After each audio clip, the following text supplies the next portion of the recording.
そこです。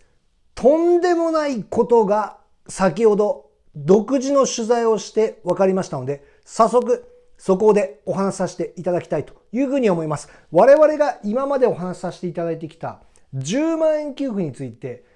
あるとすればいつありそうなのかと、今年のいつなのか、あるいはその状況についてはどうなのかというところについてはっきりさせたいと思いましたので、今日先ほどですね、独自に取材をいたしました。それについて早速速報でお話しさせていただきたいと思います。とにかく今年全国民一律10万円給付っていうのがあるのかないのか、あるいは議論はどういうところまでいってるのかというところについてお話しさせていただきたいというふうに思います。今日この動画をご覧になっていただいている方は、個人の方でご覧になっていただいている方がほとんどだと思います。給付金に関して新しい情報が出ましたら、すぐに動画でお話しさせていただいています。給付金の新しい情報が知りたいという方は、ぜひチャンネル登録をしておいていただければと思います。チャンネル登録をしておいていただくと、新しい給付金の情報が出たときに、すぐにご覧になっていただくことができるようになります。早速いきたいと思います。この全国民一律の10万円給付っていうのは、コロナ禍に1回ありました。特別定額給付金ですね。全国民一律で10万円給付するというような、政策でしたと。で、それの2回目をぜひやってくれっていう声が国民から上がっていると。なぜかというと、今国民生活が非常に苦しいと。物価上がってるのに給料上がってないということがあるので、ぜひやってくれというふうな声がたくさん上がっているということですね。私どもがこの間取らせていただいたアンケート、チャンネル登録者様向け、主にですね、そういった方向けのアンケートで、9割を超えるような方が全国民10万給付やってくれというふうな声を上げているということも分かりました。で、今、この10万円給付を掲げている政党が躍進しています。それは、れいわ新選組と国民民主党ですと。で、この2党の動きがどうなるかというところについて、その10万円給付があるかないかというところがだいぶ影響あるというふうなところです。で、今、この10万円給付について、どういった議論がされているのか、あるいは今後の国会、あるいは選挙があったような時に、どのように掲げていくかと。そしてどのように実現していく可能性があるのかというところについて、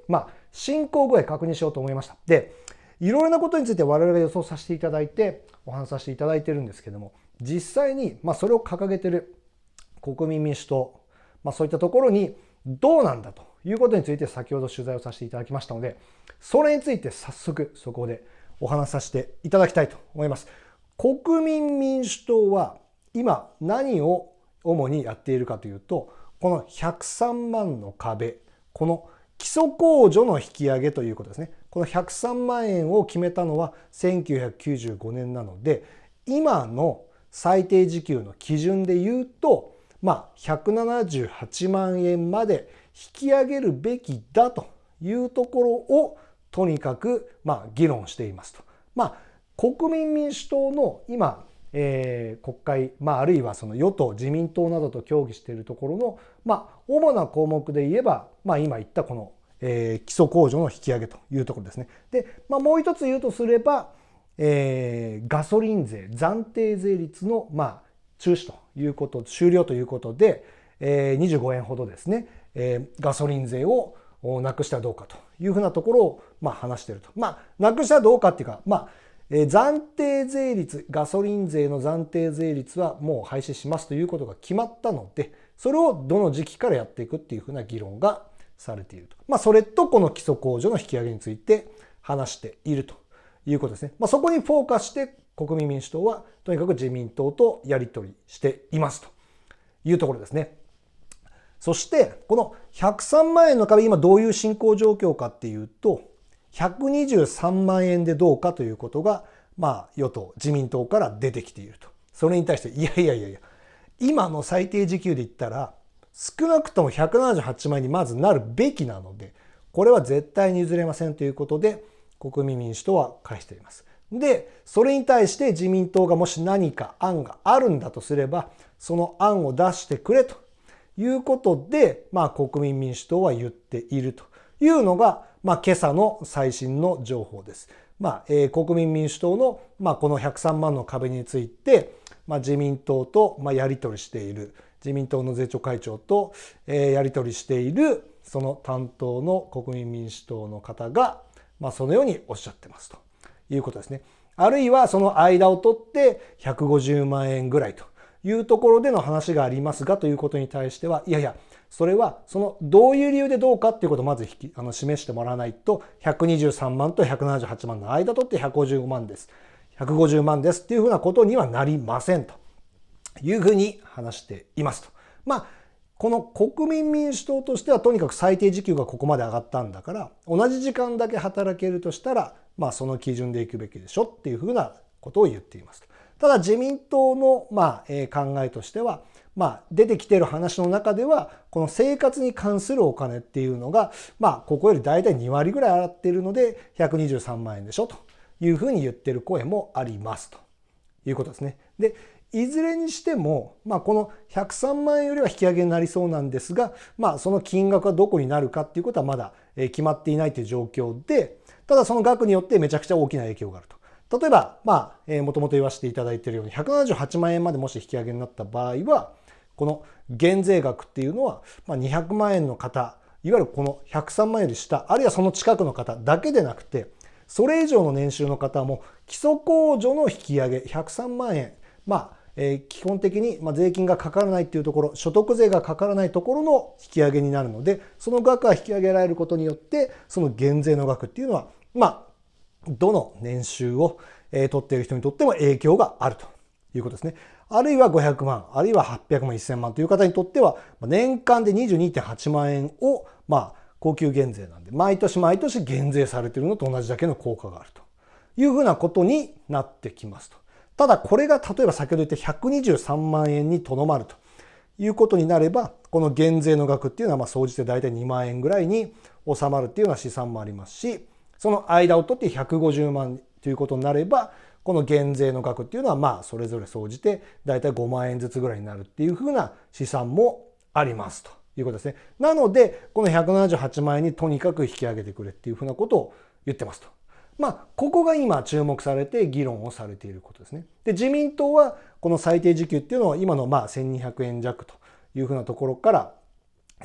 るいはこの1500円まで2029年、2020年代に1500円台に1500円にしますというふうに言ってますので、そうなると基礎控除っていうのはそれに乗じてまた引き上げていくということになれば253万円ですというふうなことにもなるという可能性もあるということですね。この103万、1995年に決めた103万の基準から、もし最低時給が1500円ということになれば、この1995年は611円でしたので、それが1500円に引き上げられるということになれば、103万もそれだけ上がって253万になるべきだというふうな話もあります。そうなると、この基礎控除の引き上げ、全体的な影響がありますので、もしかしたら、このようなそれぞれの年収に応じて減税額っていうのはもっともっと大きくなってくる。30万とかいうふうになってくるっていうふうな試算もありますということですね。それが一つと、もう一つ、ガソリン税、ガソリンの暫定税率25円の廃止っていうのを、もうこれは自民党と国民民主党で握ってますので、それは今回のこの予算の審議をする中で、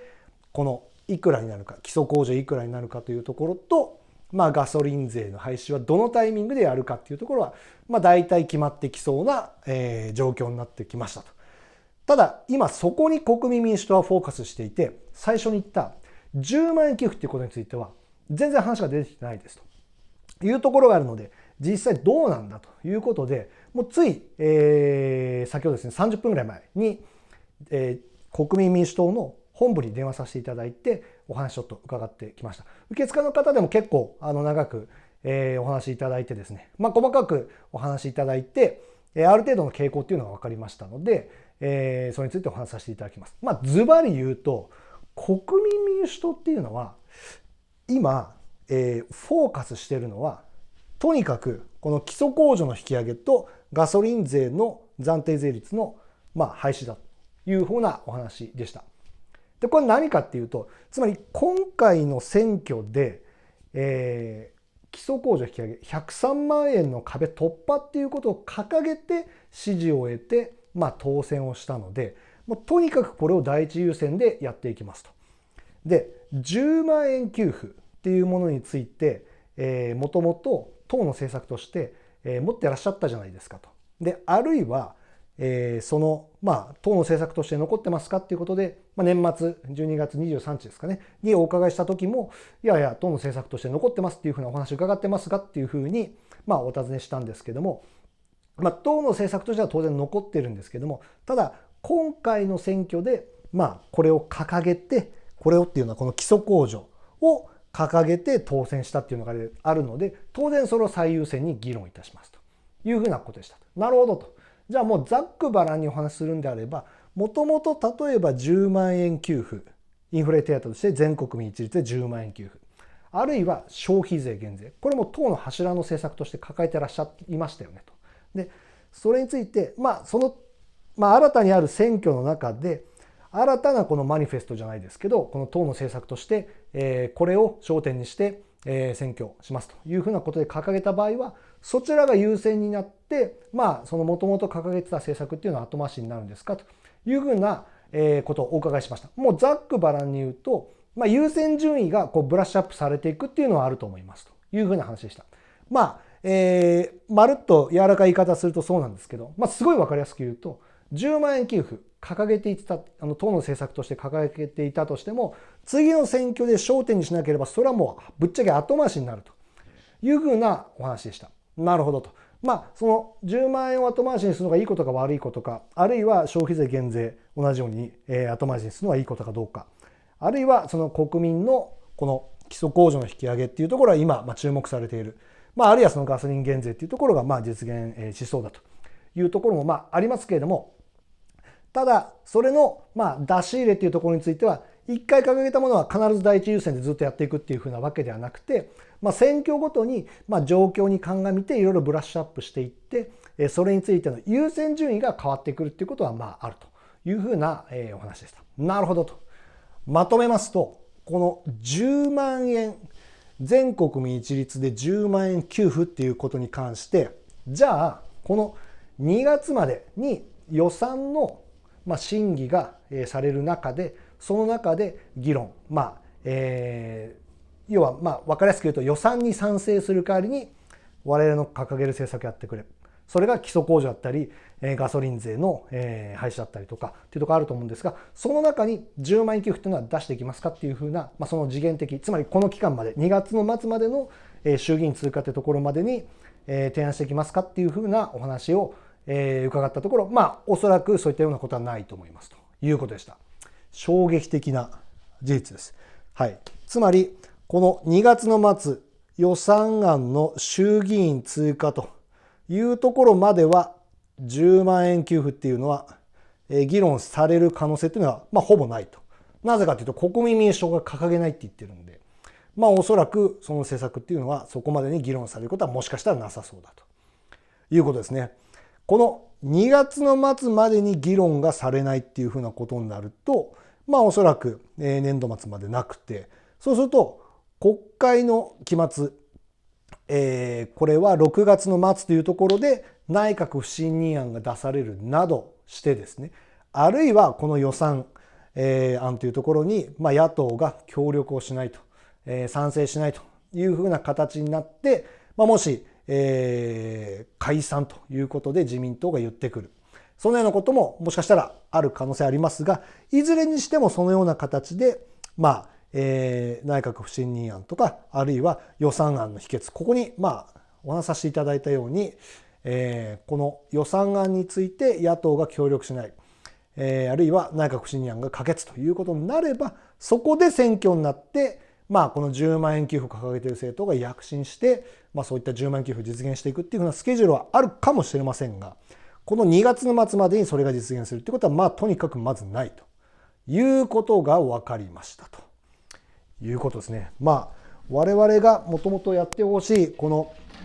給付金の、給付金というか施策ですねの中で言うと、やっぱりこの10万円給付やってほしいという声がとにかく圧倒的ですと。ただ国民民主党は今回のこの国会の予算案の審議のスケジュールまでは、そのような話は、おそらくしなそうということが分かってきましたということですね。この、ボードで先日お話しさせていただいたように、ちょっとごめんなさい、見やすくしますかね。これで、見やすいですかね。前回もお話しさせていただいたように、とにかく全国民に10万円給付、特別定額給付金の2回目やってくれっていうふうな声がめちゃくちゃありますと。で、この政府としてはとにかくコロナ禍のような国難の事態じゃないとやらないっていうふうに言ってますと。いやいや、うるせえよと、国民生活死ぬ苦しいんでとにかくやってくれよというふうな話をして、このやる気なしというふうな話をしてきている政府に対して、いやいやふざけるなと、ちゃんと国民生活把握してんのかと、物価めちゃくちゃ上がって給料上がってないんだよ、給付してくださいよというふうな声がめちゃくちゃ上がっているというふうな状況です。先ほど言いましたように、国民が求める給付金ということでアンケートさせていただいたら、全国民1人10万円給付というのが 90% ということは圧倒的になっているということですね。一応こちら、3000人を超える方に投票いただいてこの結果なんで、当然このチャンネルの、チャンネル登録者様向けのアンケートですので、ここがメインになってくる可能性は、それは高いんですけど、それにしてもやっぱり国民一人で10万円給付金やってくれっていうふうな声がめちゃくちゃ上がっていると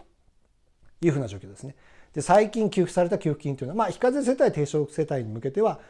定期的にあると。で、さらには今年も3万円世帯あたり3万円給付っていうのはありますけれども、ただそれ以外の世帯に対しては2020年のコロナ禍以降はないという状況なので、ぜひやってくれっていうふうな声が上がっていると。非課税世帯向けにこういう給付金あるでしょ、いやいや全国民にやってくれというふうな声が上がっているということですね。与党が選挙対策でこういった10万円給付というのを実現してくる可能性か、あるいは10万円給付を掲げる政党が議席を増やして実現すると。おそらくこの2つのパターンのどちらかでしか実現しないというところになるので、このどちらかでもいいので、とにかく実現に向けて動いてほしいというふうに思っているということですね。で、給付金が支給されそうなタイミングということをお話しさせていただいてきましたが、先ほど言ったように、とにかく2月末の予算案通過前までには決まるってことはおそらくないと。もうこれは可能性がなさそうなんでね。国民民主党がそれを提案するっていうことがないってことなんで、そこまではもしかしたら実現しなそうということが分かってきました。あるいはこの参議院の選挙前、7月20日と言われてますけど、その選挙前か、あるいはこの内閣不信任案が可決されたり、あるいは予算案が否決っていうことになって自民党が、じゃあもう解散だというふうな形だったりとか、するというところで、衆議院選挙が行われて、そこで先ほど言った野党が議席数を増やして、10万円給付を掲げる政党が議席数を増やして実現するとか、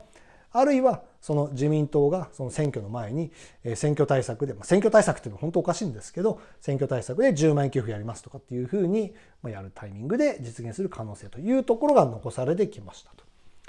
いうことですね。で、給付金を推している政党の動きっていうことでお話しさせていただきましたが、この国民民主党はインフレ手当として10万円給付を目指すっていうふうに言っていて、れいわ新選組はもちろん目指しますと、実現目指す、1人10万円の年間で4回、シーズンごとの給付というのを目指しますっていうふうな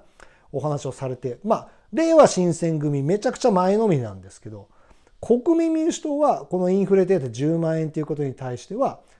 今すぐフォーカスして真っ先に国会で提案する、議論するっていうふうな方針にはおそらくないっていうふうなことが、今日の取材で分かりましたと。ちょっとがっかりなんですけど、国民民主党はとにかく選